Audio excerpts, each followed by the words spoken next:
Hey Rosebuds, thanks for joining me. I've got drift roses here, but the rose that I wanted to share with you today is this amazing climber here. Let's pan over to the right. You can see some things in bloom, but this climber is absolutely amazing.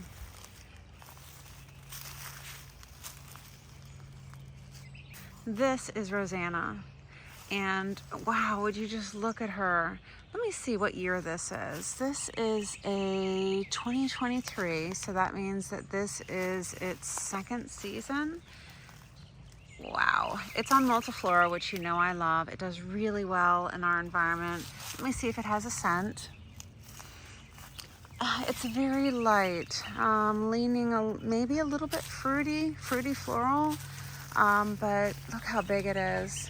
Now, I shared with you that I haven't trimmed this one back. I see a pine needle here. I didn't trim it back because I've just gotten so busy with my getting ready for the garden party. So this is going to get a really good trim back after this bloom cycle. I look for roses that are black spot resistant, and look at those shiny leaves. They are so clean and black spot resistant. Looking at the blooms, they are 3.5 inches or so in diameter.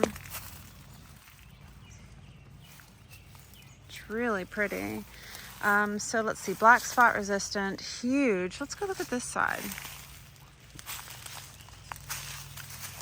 I need to properly train it, and I haven't done that yet, but gosh, it's just so pretty. This makes me so happy. My girls like it too. So if you are looking for a rose that is rather large, consider Rosanna, and this color is just a beautiful fuchsia with a hint of salmon in it.